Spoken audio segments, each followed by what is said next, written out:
Oh, I have so much affordable makeup. I kind of went absolutely nuts at Walmart. Hey guys, welcome to today's video. We're gonna be discussing all things I wanna call cookie makeup. That's not how you say it. How do you say this brand?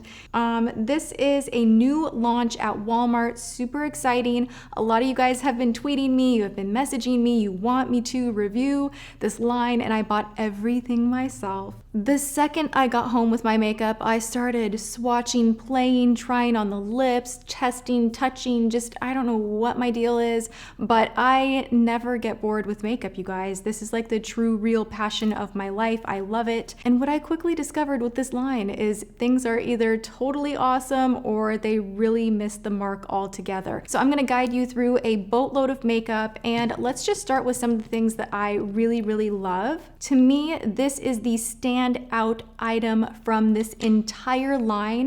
These are the most gorgeous liquid lipsticks. They dry down almost matte. They have a very similar texture to the Marc Jacobs liquid lips that I love, where they don't get crunchy, bunchy, flaky. You don't like halfway throughout the day feel like you have prune lips where everything is just dehydrated.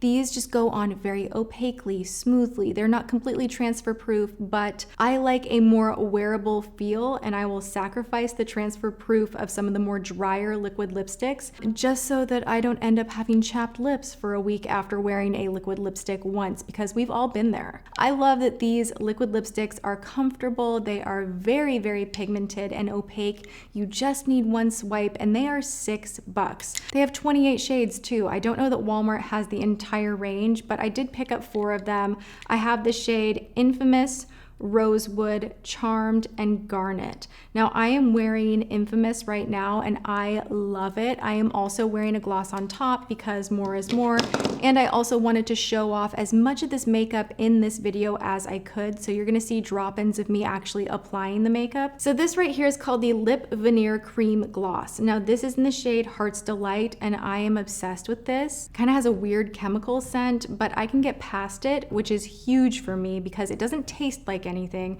which normally is my big issue with lipsticks that have like a weird scent. I feel like you're tasting it all day, and that is just disgusting to me. This does not taste like anything, and it is so beautiful. I feel like I need a little bit more.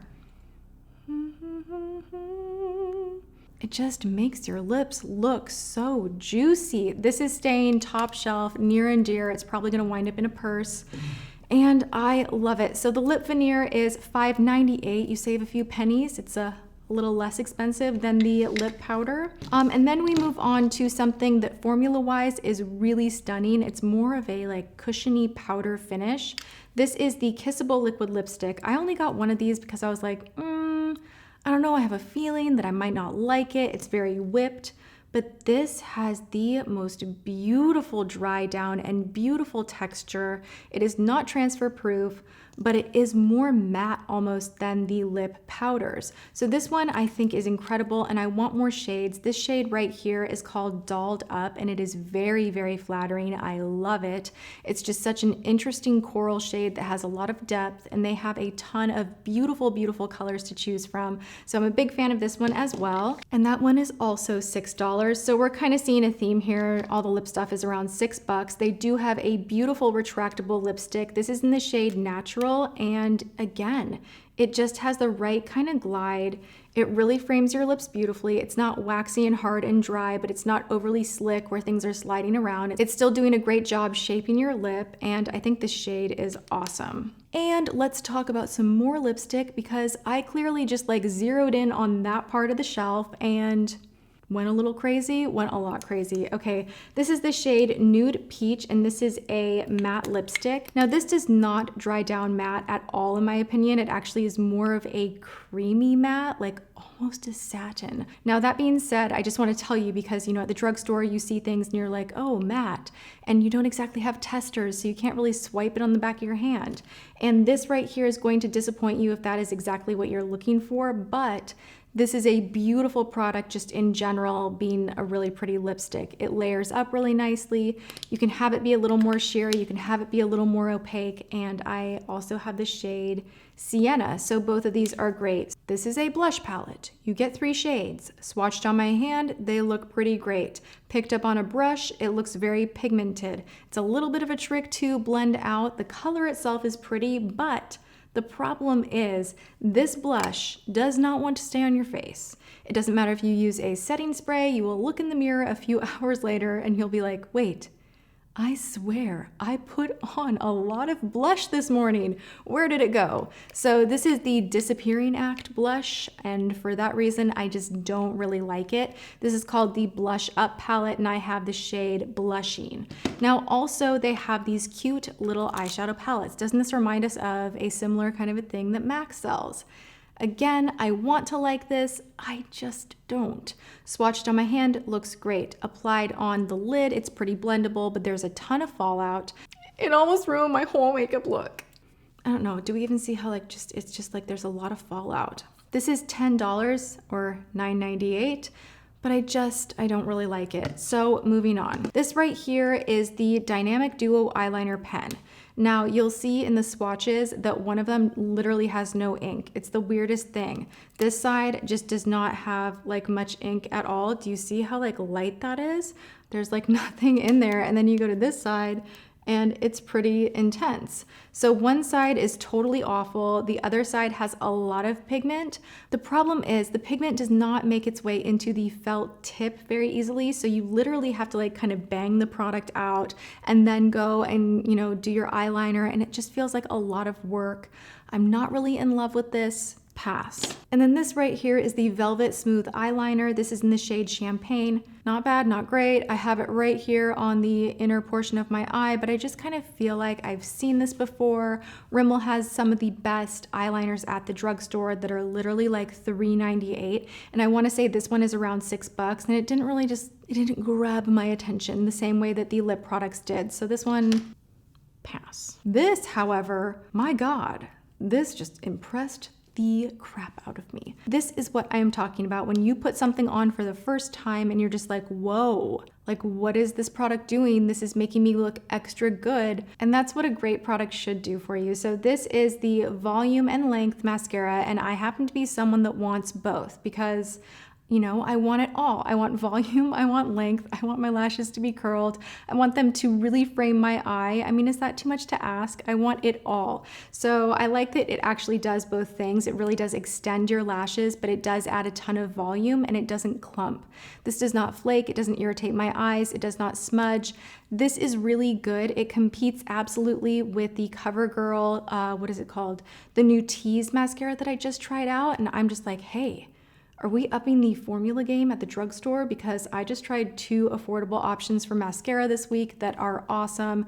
This one is so nice. The brush is fantastic. This is like a nice little acorn, like pointed tip. You can really get in here and it's nice and long. It actually like covers from inner corner to outer corner pretty well. You can apply your mascara pretty quickly with this and it's just so rich and I just really, really love it. I'm surprised by how much I love this mascara. And as a bonus, it's only $7.44, so great price on that too. Strobing palette, really chalky. Do not like it.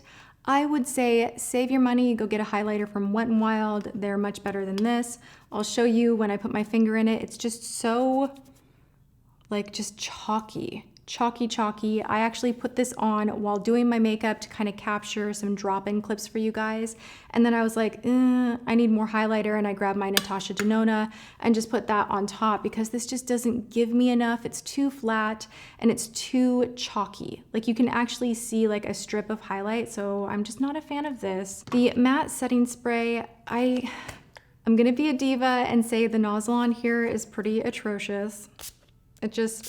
It's It's like you're hairspraying your face with a non-aerosol pump, and the droplets are just too much, so I just can't get into it. Let's talk about the Cushion Concealer. This one I loved at first, and then the more that I wore it, because I wore this, I believe, 3 different times, I just started not liking it because it turns a little bit weird yellow throughout the day. So it's kind of one of those things that at first you look in the mirror and you're like, yes, this is so nice. It flattened out my dark circles, but then it kind of shifts and changes, and then you end up looking kind of weird. So this did not beat out my Tarte Shape Tape or my Maybelline Age Rewind or even Maybelline Fit Me. Those are all excellent options for really great correcting under the eye for more opaque, intense concealing.